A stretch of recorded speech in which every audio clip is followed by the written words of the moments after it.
All right, you guys. So I've been feeling extremely chatty lately, and I realized it was time for another solo episode because it's been a few weeks. The last two that I did recently didn't really count for me because I was just sick. So I was pushing so much out in my calendar, but I am officially all caught up. However, we're going to have to put a pause on my guest and we'll resume the next week because I really want to do another solo episode. And if you are not new here, you already know we're just going to wing this format, okay? Because I left scripting out a long time ago from these episodes. So now we just talk away and we go with whatever is in my mind and my heart to talk about. Obviously, there are a couple of things that I want to get off my chest that I've been holding on to all week, getting ready for this recording, but we don't do it the way we used to do it, okay? We're not shy about getting in front of a camera anymore. And today I actually left a lot of my pre-recording rituals out the fucking window, okay? I don't have a clean shaven face. I have a little bit of a scruff going on and I'm used to shaving right before I get in front of a camera. I also haven't brushed my teeth since having my breakfast shake, and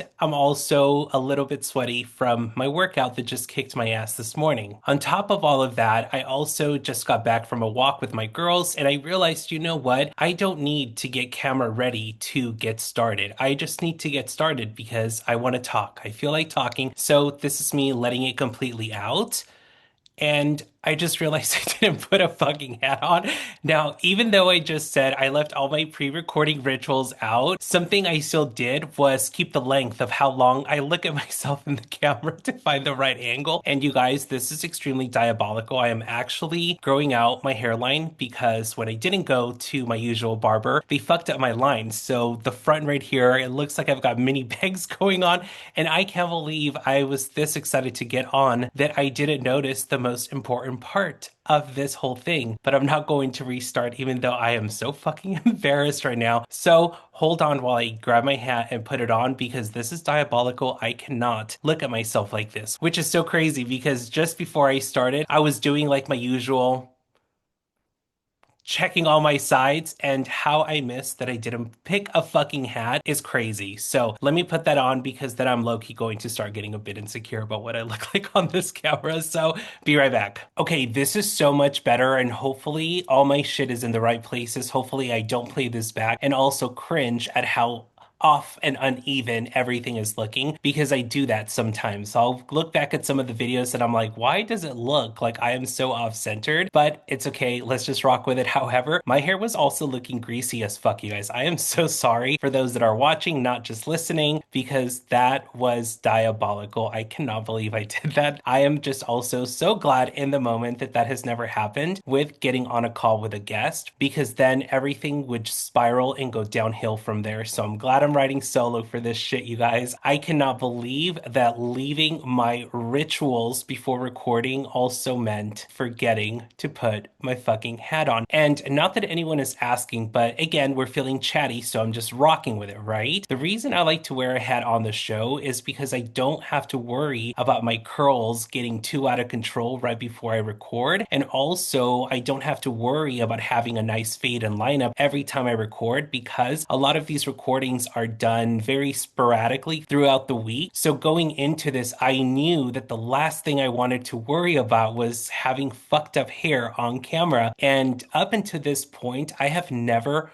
worn a hat in my life. This is literally my first time ever in my life wearing a hat. Now, obviously, when I was younger, I would wear hats here and there for like photos and stuff, but I have never gone out and about wearing a hat. And even now, to this day, I have never worn a hat to go anywhere. I only wear them on the show. And again, not that anyone asked and not that anyone cares, but I do it because the last thing I want to worry about is having messy hair right before I get on the call. There are a million other things to worry about, and I knew going into this that my hair was not going to be one of those things that I wanted to stress about. So no one asked, no one gives a fuck, let's move on. But the reason I was feeling so compelled to get in front of the camera and just start talking was because while I was with my trainer this morning, we got into some deep conversations, and that's every session, right? Like I have consistently been with my trainer for over a year now, and the more I train with him, the more intimate the conversations get. However, they started off that way. That's the reason why I had him as a trainer, was because the energy and the vibe was just right there. It was just so perfect, and I feel so comfortable, and I feel so comfortable being challenged by someone like him and his style and just the way he does things. So we have these deep conversations all the time. And side note, something that we also bond over a lot is music. I will say this, there aren't a lot of people that I will take music recommendations from, but he is definitely one of them because his music taste is right down my alley, and that's something that we connect and bond over. But aside from music, we always have deep conversations during our training sessions. And the one today really has stuck with me a little bit longer than all the other ones. Usually I'm able to just kind of leave everything behind and move on. But even during my walk with my girls after my workout, I was like, man, I cannot get this out of my head. Perfect timing to get in front of the camera and talk. So I'm definitely not going to get into how we segued into this conversation because a lot of these conversations, they just happen. I couldn't even tell you how it kind of segued into this, but basically it's something that I really want to share with you guys because it really hit home. And part of wanting to share it is I want to see if anyone else shares this opinion with me, right? Sometimes I feel like parents forget that they were living in our shoes back in their day, figuring out life, starting new relationships, juggling jobs, doing whatever it is that we're doing now, right? I'm 36 years old, and sometimes I forget that parents forget that they were once 36 too. And I don't know why this was something that has always been in the back of my head. I've actually had this conversation with my siblings before, but I've never had this conversation outside of my sibling group and obviously my partner because we talk about this all the time. But I find it so fascinating that parents that are much older than us, they expect us as their children to always come back to the nest, right? So talking about things like, oh, my kids don't really visit me anymore. My kids don't come around as often. And for some reason, I always have felt very triggered by that because in my head, I'm thinking, did you forget what it was like to be our age at 1.2? We have a social life. We're figuring out life. We're figuring out who we are. And,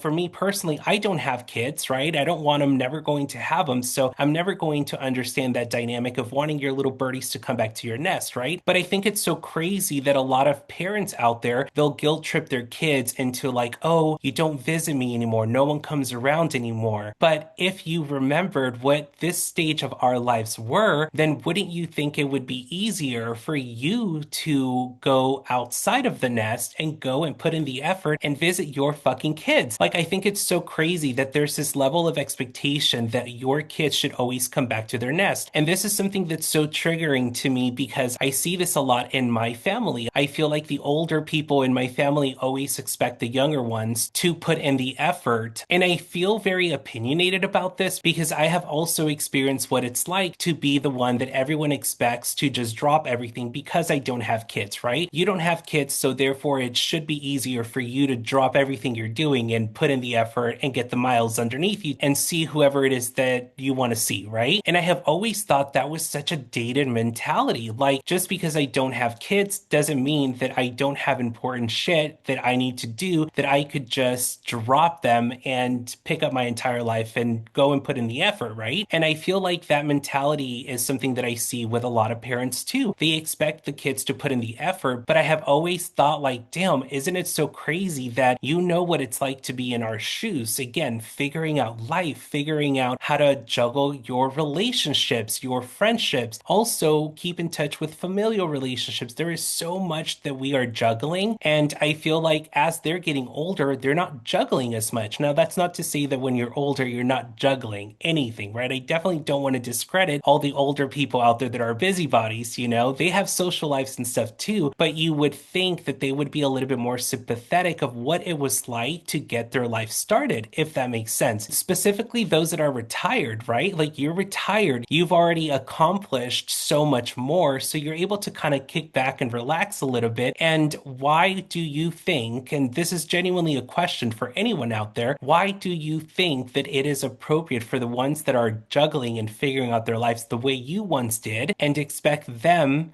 to drop everything that they're doing to come see you when your time is a little bit more flexible, it's a little bit more freed up. Why aren't you putting in the effort? To me, I feel like this is something that I see a lot of people do that isn't talked about enough. I feel like what seems more progressive and more appropriate, I guess, I don't know that that's the right word, is that if I were to have a kid and then once they're 18, right, they're about to go and figure out their life in whichever way, whether it's college, a job, whatever, military, whatever it is that they're going to do, wouldn't I want to be the parent that stops everything I'm doing to go and support them so that they're not having to put a hold on how chaotic their life already is. Like, I feel like becoming a parent doesn't mean that you forget all of those stages of life that came before you had children. I am 36, but I remember what my life was like at 18 and 19. And let me tell you, not only was I a hot fucking mess, but I was so lost and confused. Granted, I'm 36. Sometimes I still feel like I'm lost and confused, but you guys get the point, right? Like at 18 and 19, I didn't know what the fuck I was doing. So you mean to tell me that at 18 and 19, you expect me to stop and put a pause on all of this confusion that life is happening on top of figuring out sexuality and exploring your body in different ways, which is still something I'm doing now at 36, right? But again, at 18 and 19, you expect me to put a pause on this whirlwind of life just so that I can put in the effort to come see you? To me, it almost feels like that comes with a level of entitlement, if that makes sense. Like, I feel like there are some parents out there who feel entitled to, like, I raised you for this many years, so now you owe it to me to come back and take care of me. What the actual fuck? I'm not crazy for thinking that, right? I know that the way I am saying it can potentially come off as I'm talking about this being a drag. And no, it shouldn't be a drag to go see the people that you love, but I always thought it came with a sense of entitlement when the expectation was placed on the younger ones. And again, I go back to, does becoming a parent automatically make you forget what those ages were like for you? Like, could you imagine being our age and then pausing everything, especially while you're having children, to pause everything to go visit your sister who lives in fucking Oklahoma? I don't know. You know what I mean? So you know what it's like to not be able to do that. And I'll speak about this just because of my experience, because I don't want to speak for anyone else. But for example, my mom, she was a young mother. She obviously didn't really have the resources, the money, and even the fucking time because she was juggling 2 to 3 jobs at the time, and she wasn't pausing her entire life because she was fucking busy. She was busy figuring out life, and she chose to be a mother. She chose to keep us and raise us. So wouldn't it be crazy if she turned around and all of a sudden expected everyone that's figuring out life the way she was back then to just drop everything?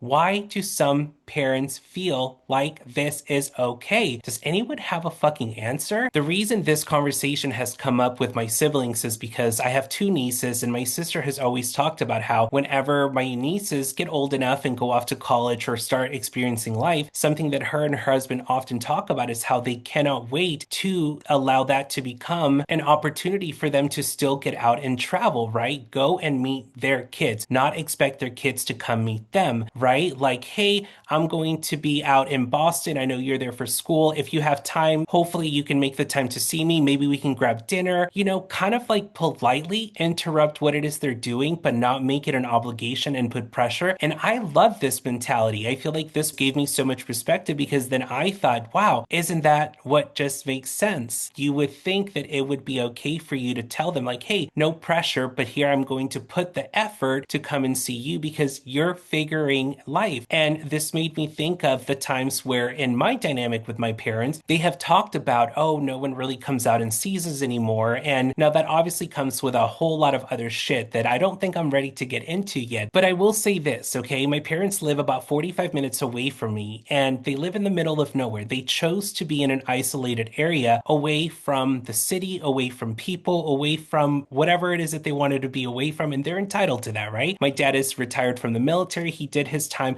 They're fucking tired. I get it, okay? But here's the thing, 45 minutes there, 45 minutes back, that's an hour and a half of a round trip that I need to take into consideration if I'm going to put in the effort to go see them. On top of that, if I want to be spontaneous and go grab something from the store, that's another 15, 20 minutes away from their house that now I need to make a 40-minute round trip for. On top of that, there is nothing to do out there. And I'm not saying that like sitting and chilling out and hanging out with my parents is like the worst thing in the world. That's not it, okay? I'm definitely not saying that. However, there's nothing to do. We couldn't just go and grab a cup of coffee or grab a little dessert somewhere or do the things to go out and actually socialize. It always just becomes very repetitive driving all the way out there to be in their enclosed environment. And so whenever I get onto this topic, it brings up those feelings for me because again, in my adult years, those comments have been said to me from my parents. They have said things like, no one really visits anymore. Your brother hasn't come around in a while. And again, it's, well, when was the last time that you did? That question is there. And sometimes I feel like when I ask it, it's taken kind of in a bad manner. And I feel like I'm totally airing out dirty laundry here. And I don't mean it. I love my mom and dad. I love them so much. I don't mean it in that way. I'm just sharing my perspective and my life experience because this really is a big question I have today. Why do we think it's okay for everyone to put in the effort that you do not put in yourself? And that's not just a dig at my parents or any parents who choose to go down this way of parenting once they're done parenting, if that makes sense. But it really is just a question in general. This is not just about that. It just brings up all these feelings, right? This is also such a valid question when it comes to friendships, when it comes to relationships, when it comes to your jobs, when it comes to everything in life, right? Why expect the effort that you don't give yourself? I feel like that's just a really good question to ask. And I know it may have sounded like I was going in on parents and being a Judge Judy for no fucking reason. And again, what the fuck do I know? I'm not a parent, right? But I do feel like genuinely it is a valid question. Hopefully, this is going to bring a reaction to someone else that's listening. And maybe, I don't know, you could reach out and be like, dude, same. I don't understand it either. Or also be like, bitch, they're getting older. I don't know what the excuse is. I don't know what the reasoning is. And, you know, I just feel like I don't want to make the excuses for people to not put in the effort. The idea that just because someone is getting older and they can't is not good enough for me. I'm sorry. That doesn't mean that I'm closed-minded to talk about this, right? I would love some perspective and some other opinions out there about this topic. And I'm sure there are times where I have done it, where I have put the expectation on someone that I didn't really give them the same or mirrored that expectation, if that makes sense. So I totally get it. We're all guilty of it. But when it comes to parenting, if someone could offer insight on that, I would be so appreciative because this is something that brings up a lot of emotion for me. And I think it's worth talking about. Again, not to point the finger and start talking all this shit, but can we be proactive and progressive about this mentality? Is that even a possibility? Let me know what you guys think. I'm still figuring out the format of the rest of this episode, but I think that's a really good way to close it out for today. I'll probably get behind the camera tomorrow and start off with a hat on and wrap up this solo episode that I'm getting ready to air very, very soon. So stay locked in because I don't know what I'm going to talk about for the rest of this episode. So bear with me. Thank you so much for being here. And I'm not going to say goodbye because this is just going to cut into the next one. So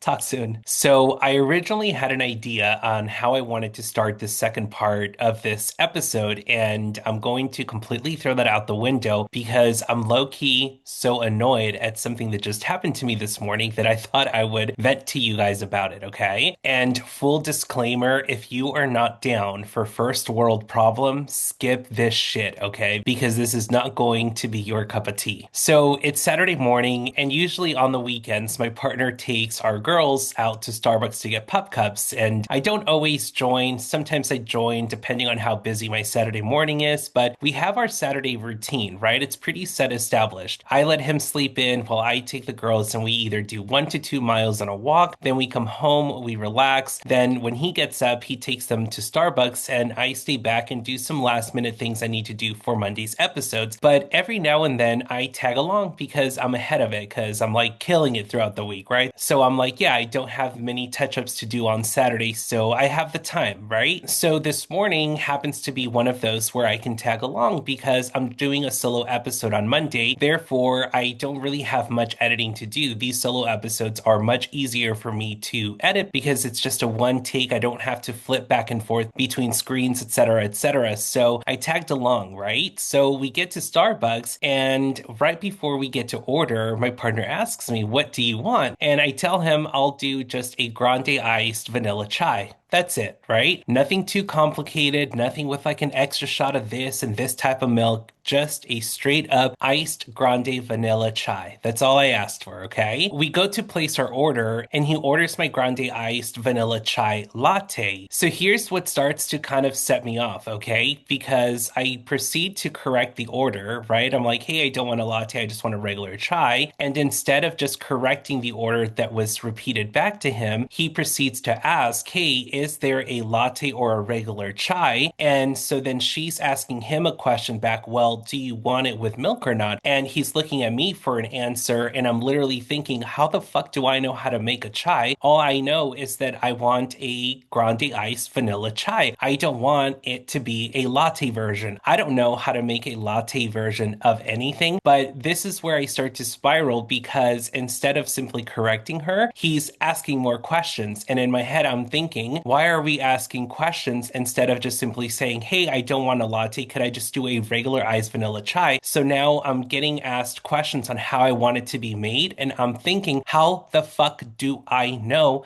how to make a vanilla chai anything? I'm here ordering it because I'm obviously not making it at home. And the fuck do I care about what kind of milk I want? I just want a regular iced vanilla chai. And so I'm like, never mind. I don't want anything. I'll just take a water with no ice. No big deal. And what really set me off about this, you guys, is that it really made me think of how chaotic for no fucking reason this whole situation was because we're trying to order. She's now asking me questions. He asked her a question instead of just correcting it. And in my head, I'm thinking, what is so complicated about this order? If I tell you, hey, actually, I don't want a latte, could I just do a regular iced vanilla chai? I don't understand what is so difficult to comprehend. So now they're both pissing me off at this point, okay? Now I'm being set off because I'm like, all you had to do is correct it, not ask her a question of whether there is a latte or a regular version of it or whatever. You didn't have to ask that. And I'm being set off because I feel like when you ask someone a question and they give you a response and you go ahead and translate it with another question, why the fuck did you ask me a question to begin with if you were just going to ask another one on top of that, right? Does that make sense to anyone? And I'm sure this happens in all partnerships, you know what I mean? But at that point, I didn't need anyone to translate for me. I just needed you to correct it.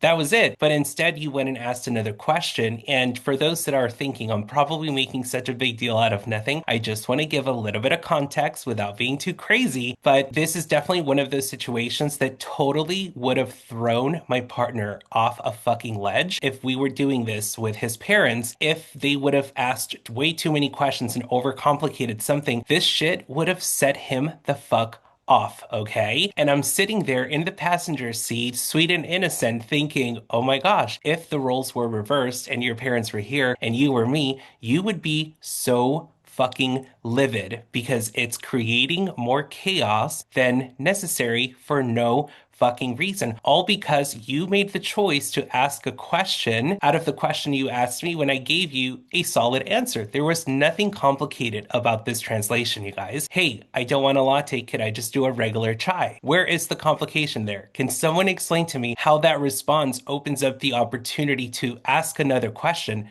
Where was that question needed? Why was that question needed in the moment? Why am I being questioned about fucking milk? I don't understand. So anyway, to make matters worse, I'm in the car with just my water and my partner thinks this whole chaotic situation is so fucking funny, which, yes, right? This whole thing is hilarious, right? Like, it's really not that big of a deal. Side note, this is not something we came home and like argued or fussed about or anything, but it's just to tell you guys how my emotions run through me as a fucking Gemini, okay? Because I was so set off about something that I knew would have 100% set him off if the roles were reversed, and here he is thinking it's fucking funny. And on top of that, it's still still a little bit awkward because I'm pissed because I don't have my drink. And as he's laughing, I'm silent. And my response was like, well, I didn't think it was funny. I'm actually pissed as hell, right? No response. Nothing. No validation, nothing. Which in that moment, I don't know what I was needing. I don't know what I was looking for. All I know is that I was pissed and annoyed as hell, okay? So we get home and it's still a little bit awkward because I don't have my fucking drink. And you guys, this is the funny part to me, okay? Because we get home and he has a coffee to drink. I don't. So what do I start doing? I start fucking cleaning. Tell me that's not the most Hispanic shit you've heard all fucking day, okay? I just start cleaning. I start wiping our clean fucking counters, and out of nowhere, I start washing all of our china that we have sitting displayed on one of our tables. And so I take them off the table, I get to the sink, and I start washing them. Why the fuck am I washing this on a Saturday morning for no fucking reason? Oh, I know, it's because you have a drink to sip on and I fucking don't. All because someone overcomplicated something for no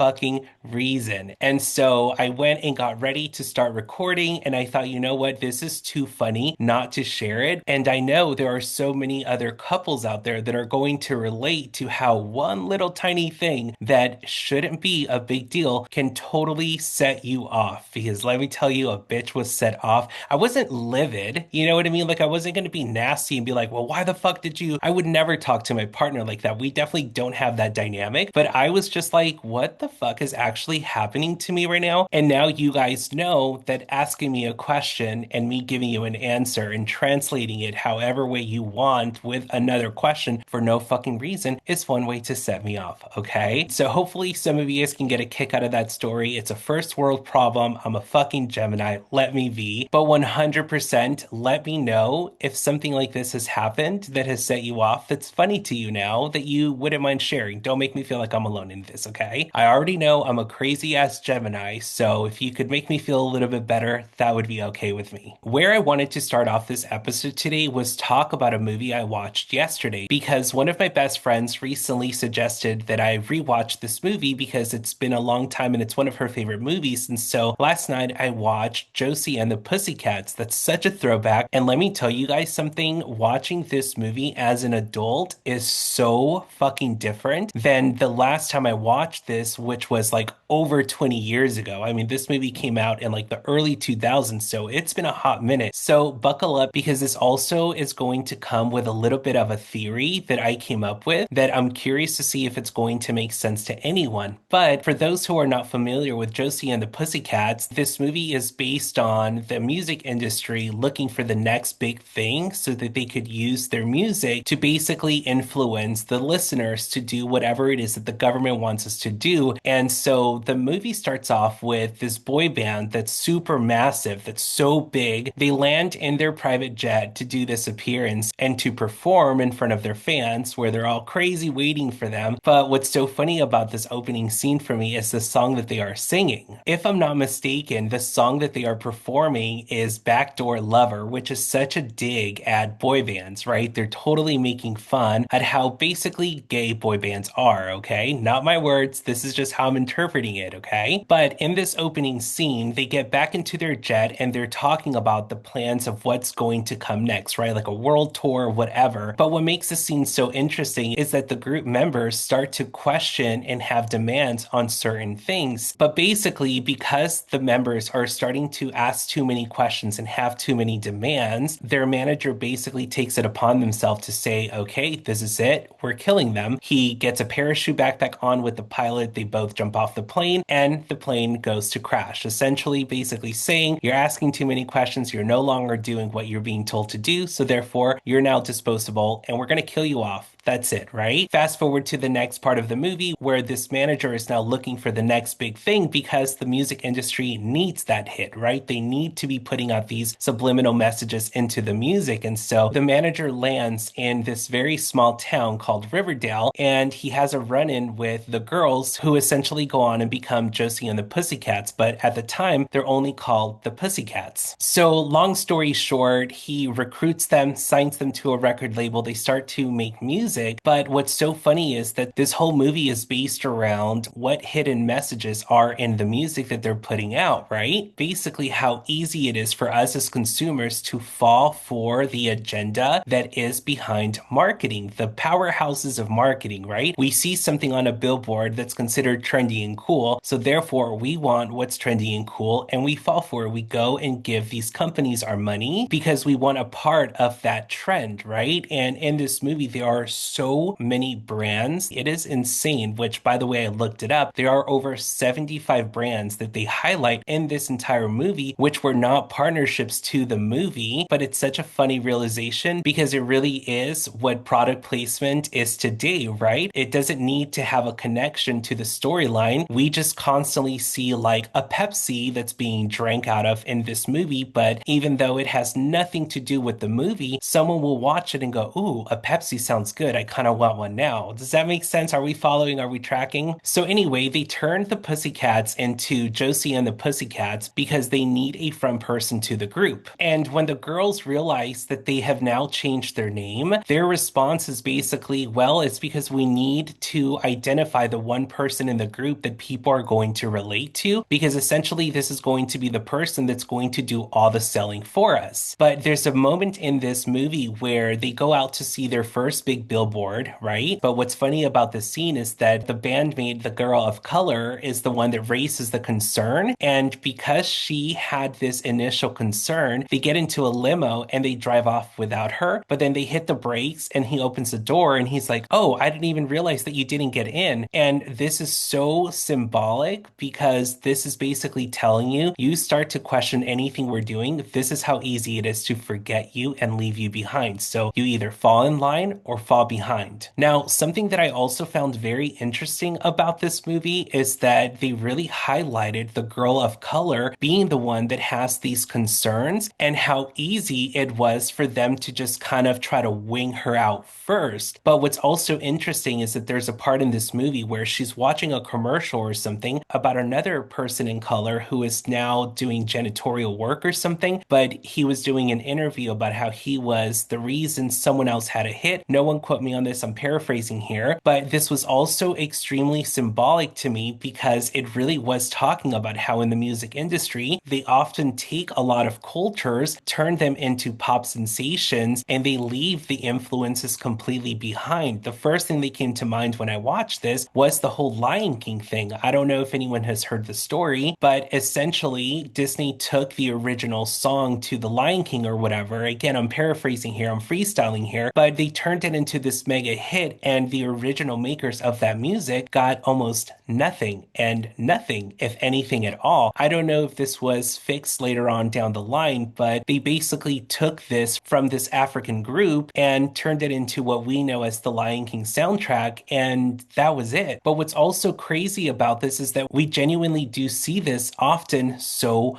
much, right? How many times do we see white artists, right? They start their career by their hip hop influences just to later on change it back to their country roots, if that makes any sense. So it's just crazy how this is something that they were pinpointing back then, whenever this movie came out in the early 2000s. And now as an adult, you're seeing how, holy shit, this is really something that has been going on for so long. It was just under our noses because we were too young to really notice. But anyway, I don't want to get too sidetracked because then I'm just going to ramble and totally forget about what it was that I wanted to talk about. But anyway, watching this movie through the adult lenses was so crazy, and this movie is so fucking iconic. It stars Rachel Lee Cook as Josie, who is the actress from She's All That, super iconic, but also Rosario Dawson and Tara Reid. Those are the three bandmates. But entirely, this cast is so amazing. Carson Daly has his moment on the show. Alan Cumming, he's the manager of the band. It's just such a really good cast. But this is definitely one of those throwbacks that's totally worth watching now as an adult, because it's so funny how even during their recording session of their album, right, they're basically hearing the playback and they're like, wow, why does this sound so good? Why does this sound so different? Well, it's because the subliminal messages behind the songs that they were recording have these hidden messages that's basically telling you to fall in love with whatever it is that they're promoting. It's just such a genius movie, but there's so much more to just like consumerism and subliminal messages behind the entertainment industry. Like it also touches on how quick your time and moment can be in the entertainment industry. Like in the opening, when the guys died, they basically announced their death or disappearance, whatever, but it was from 2000 to 2001. And this was such a hidden gem because, again, looking at it now as an adult, you realize, oh fuck, they were this iconic group, right? They had their fans, they were flying in a private jet, but their career was so short-lived. It was only a year. And what's funny is that fast forward to later on in the movie, one of the girls says, don't we all think it's a little bit weird that all of this has just happened to us in a week? So you realize that this whole movie is only based on an entire week. And it's so realistic because this is how quickly things can turn for someone, but it's also telling you how quickly it can all go away. There's even an eerie part in this movie where someone asks, well, what if they find out that there are subliminal messages hidden in the music? And her response was, well, why do you think there are a lot of plane crashes? Why do you think that there are so many overdoses? And you have this moment of realization, holy shit, it's so crazy because how many artists do we know that have died in plane crashes? How many artists do we know that have died because of overdosing? And so it really does come to show you that there is so much silencing in this industry. And the second you start to over question, the second you start to make so many demands that don't align with their agenda for you, you are disposable and can be replaced in a matter of seconds. It's so fucking crazy. But something completely out of left field that I wanted to bring up in regards to watching this movie was a theory that I came up on my own because I'm watching this and this movie came out before the Pussycat dolls were created. And as I'm watching this movie, I had this theory. What if the Pussycat dolls were created based off of this movie? Hear me out. They wanted to control them as puppets, right? As these dolls. But there's a scene in the movie that's not necessarily highlighted, but there are a bunch of dolls in the room. But keep in mind, I am already creating this theory in my head as I'm watching this movie. So then it gets towards the end of the movie where there's a scene with all the dolls in the room, and I'm literally thinking, holy shit, I think my theory could be correct, right? They basically created the dolls based off of this movie because if you think about it, the Pussycat dolls, right? Who is Josie in that scenario? Nicole fucking Scherzinger, right? She's the brand. She's the it girl. She's the one that was the most relatable to be the one that's going to sell us on this product, right? On this group. And I think that the dolls part in their name could be based around how in this movie they were trying to turn them into these dolls, into these little entertainment soldiers. And here they are coming out as these entertainment soldiers with a front woman. And again,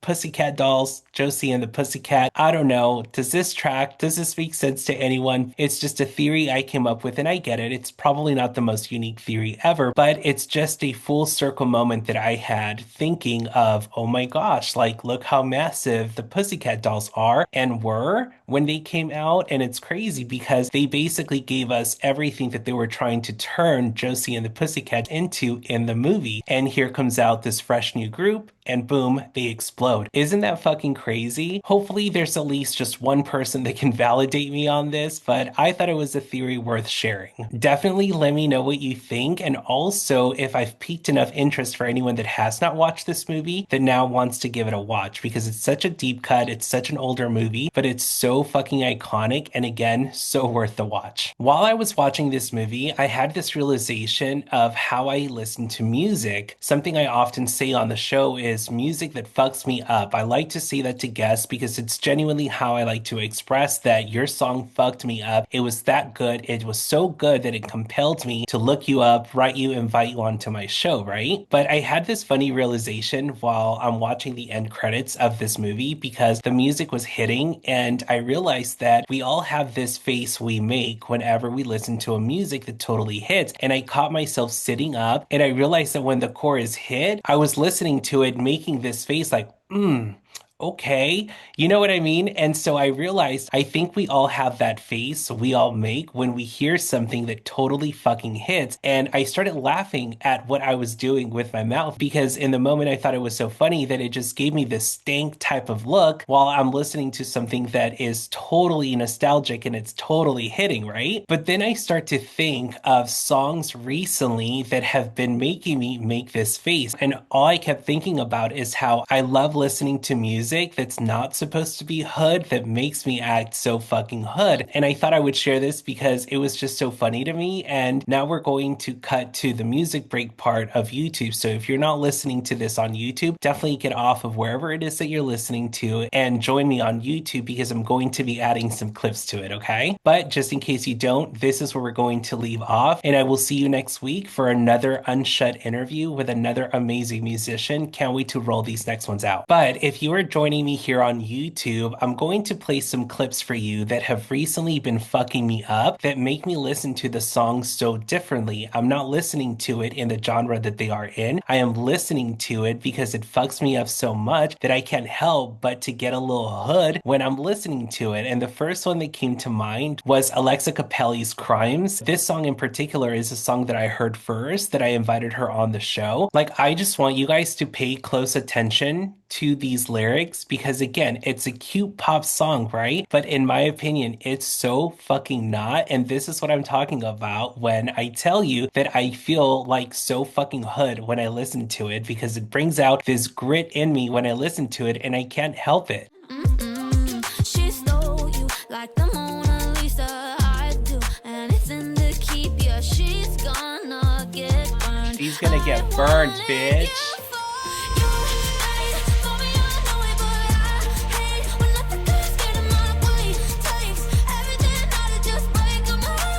Atomic crimes.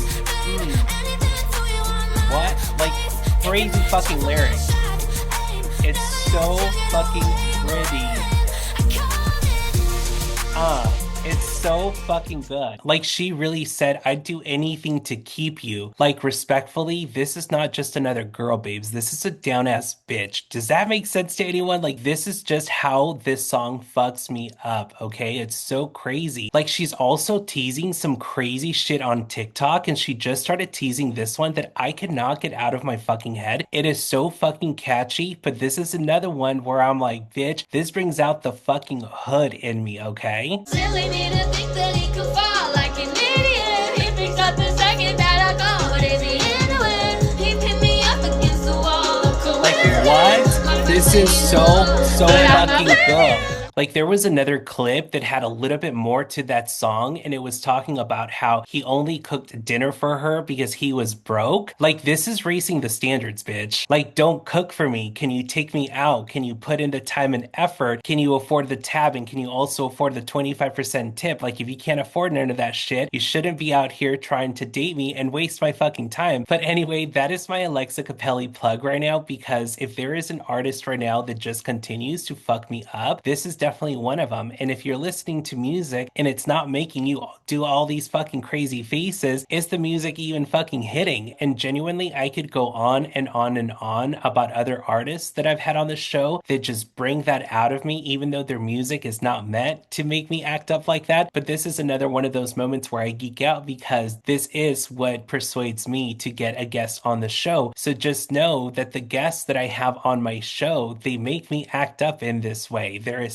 something about their music that makes me listen to it a lot differently than how others would listen to it. So whenever you hear me tell anyone that their music fucks me up, I want you guys to think of this moment because it's exactly how it fucks me up. It makes me act up. And though I would love to showcase all of the music that has fucked me up along the way in this crazy journey of this show, I definitely don't have the time and my phone is dying and I really want to go grab me a grande ice vanilla fucking chai, okay? So thank you guys so much for tuning in. I will resume guests next week. We have a good fucking lineup. I'm super excited for all of them and I can't wait to hear what some of you guys are going to say about this episode. And also let me know what music is fucking you up these days. Have a good rest of your day. I will see you guys again next week. Hey, if you've made it this far, don't forget to follow the socials on the screen or in the description below.